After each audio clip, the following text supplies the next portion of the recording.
안녕하십니까. 인문학연구소 인현입니다. 이번 시간에는 어휘력을 향상시키기 위한 몇 가지 방법에 대한 이야기를 해보려고 하고요. 오늘은 그 첫 번째 시간이 되겠습니다. 첫 번째 서문. 현대 시대에서 어휘의 중요성은 크게 증대되고 있습니다. 대입 시험이나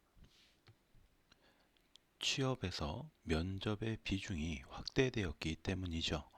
또한 평소에도 말 잘하는 사람에 대한 인기는 대단해서 요새는 얼짱 몸짱의 시대는 가고 말짱의 시대가 열렸다라고도 할 수 있습니다.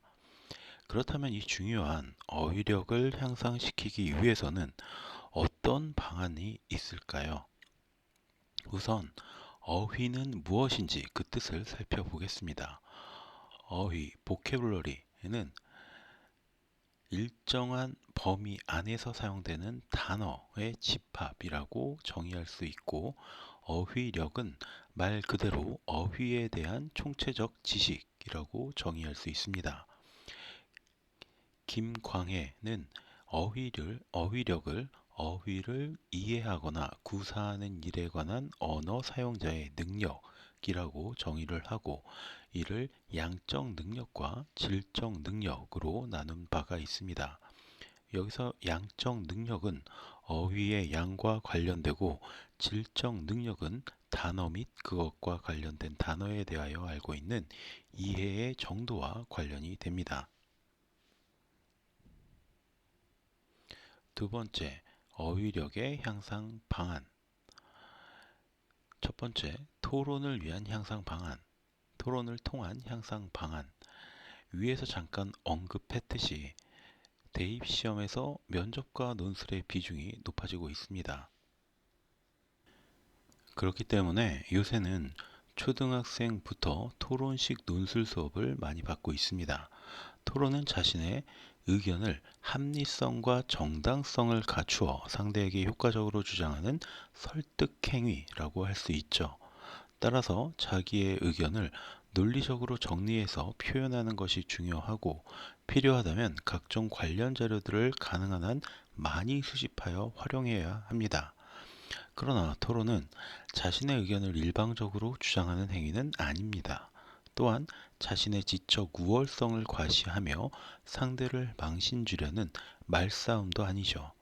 그러므로 토론은 어디까지나 자기 생각을 설득력 있게 주장하되, 그것이 좀 더 성숙하게 발전될 수 있도록 늘 열린 사고, 능동적인 자세를 가져야 합니다.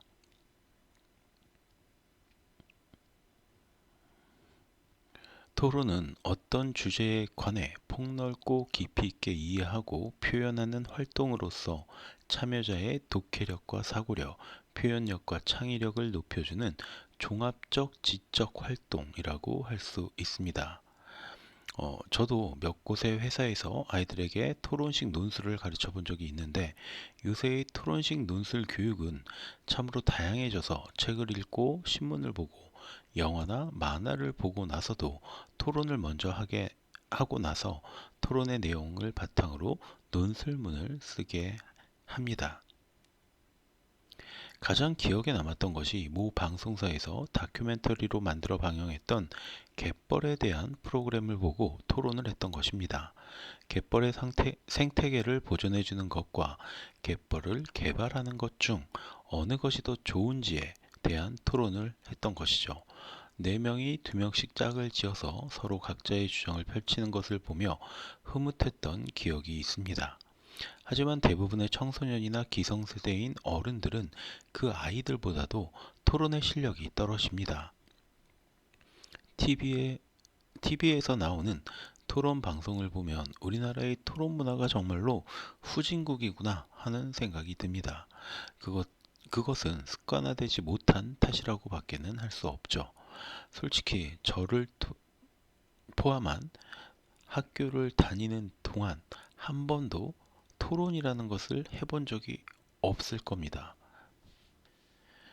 이러한 토론 수업을 많이 하게 되면 발표력의 향상과 자신의 의견을 논리적으로 설명할 수 있는 능력을 기를 수 있고 자신의 논리를 설득하기 위해서 자료 수집이나 경험적 사고의 활용 능력을 향상시킬 수 있습니다. 여기서 경험적 사고 활용 능력은 결정적으로 창의적 사고와 관련이 깊다라고 할 수 있죠. 두 번째, 속담을 통한 향상 방안.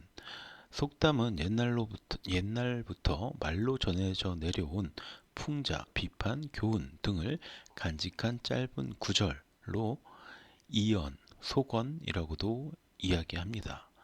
서민 생활 속에서 만들어진 것이 많지만 고전이나 고사에서 나와서 어느덧 세상에 유포된 것들도 있죠.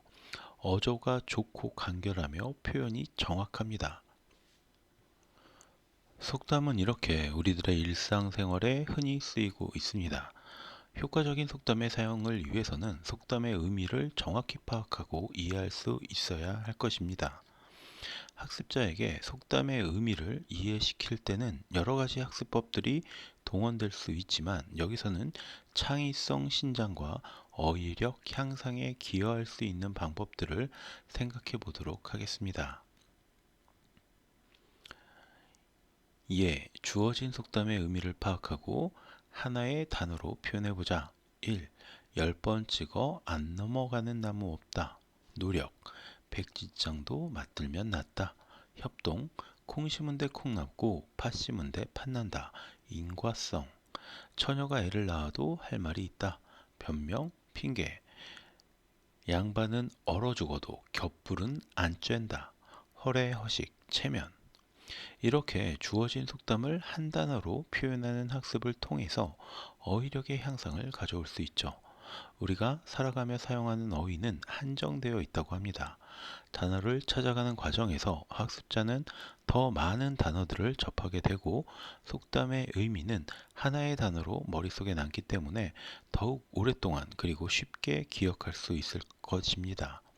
또한 속담을 이해하고 거기에 해당하는 어휘의 선별 과정을 통해서 창의적인 사고가 길러진다 라고 생각이 됩니다. 자, 그럼 다음 시간에도 이어서 어휘력을 향상시키는 방법에 대해서 살펴보도록 하겠습니다.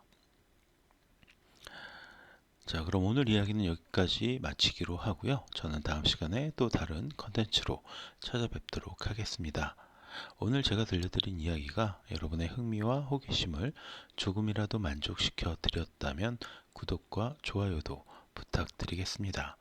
감사합니다.